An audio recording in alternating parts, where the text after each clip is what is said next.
Pelajaran Alkitab kita pada hari ini diambil dari 1 Raja-Raja pasal 19 ayat 9 sampai 18. Tema dari pelajaran Alkitab hari ini adalah kuasa Allah nyata dalam ciptaannya.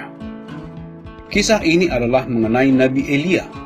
Elia sedang dalam pelarian dari seorang ratu yang sangat jahat yang bernama Izebel. Izebel ingin membunuh dia karena dia telah mengalahkan dan membunuh semua nabi palsu Izebel. Cerita itu dapat kita lihat di pasal 18. Jadi di dalam 1 Raja-Raja pasal 19, kita melihat Elia melarikan diri untuk menyelamatkan nyawanya, dan bisa kita lihat bahwa dia bersembunyi di dalam sebuah gua. Bersembunyi dari ratu yang jahat ini. Kemudian apa yang kita lihat adalah Allah menunjukkan kemahakuasaannya yang besar kepada Elia untuk mengatakan kepada Elia, "Mengapa engkau takut terhadap seorang ratu?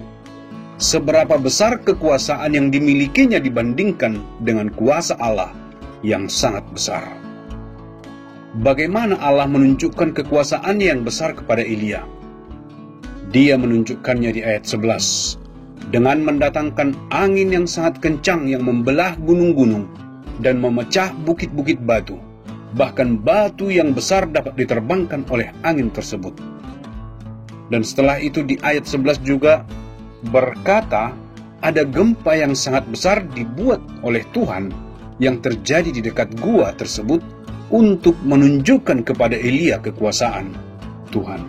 Di ayat 12, ini mengatakan ada api yang berasal dari kilat. Anda tahu betapa besarnya kekuatan kilat. Apabila Anda ada di laut pada malam hari, dan Anda melihat kilat, dan Anda mendengar petir, ini sangat menakutkan. Anda takut kalau kilat itu akan menyambar Anda dan membakar tubuh Anda dan Anda hilang dari muka bumi ini. Seperti langsung jadi arang.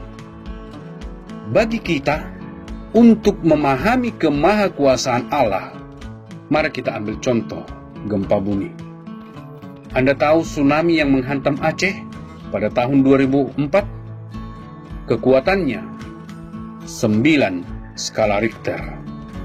Dan diperkirakan kalau kekuatan dari gempa tersebut sekitar 23.000 kali lebih kuat dari bom atom yang dijatuhkan di kota Hiroshima. Kita bayangkan, satu bom atom dapat menghancurkan satu kota, contohnya Bandung, langsung lenyap. Tetapi tsunami bukan hanya satu bom atom yang menghancurkan Hiroshima, tetapi setara dengan 23.000 kali bom atom. Bayangkan 23.000 Bandung, bukan 3 Bandung, bukan 10 Bandung, bukan 1.000 Bandung, tetapi 23.000 Bandung hancur sekejap saja hanya dengan kekuatan satu gempa bumi. Hal itu akan memberitahu Anda betapa maha kuasanya Allah itu. Sekarang, ketika kita melihat gempa bumi, kita terheran dengan kemahakuasaan Allah. Kalau kita melihat kilat contohnya, muatan listrik itu mungkin dapat menerangi Jakarta untuk waktu yang lama. Tapi tahukah Anda, kalau kita berbicara tentang kemahakuasaan Allah, mungkin kita lihat melalui kilat, melalui gempa, melalui badai. Tidak. Kemahakuasaan Allah yang terbesar adalah ketika Yesus naik ke atas kayu salib. Ketika Yesus memikul dosa dunia, bagaimana mungkin seseorang dapat memikul dosa dunia ini? Kekuatan bagaimana yang diperlukan untuk memikul dosa dunia ini? Kekuasaan bagaimana yang diperlukan untuk menanggung dosa itu? Menderita karena dosa tersebut, untuk mati bagi dosa-dosa tersebut, dan kemudian untuk bangkit dari antara orang mati. Kalau kita berbicara mengenai mujizat, kadang-kadang orang melupakannya.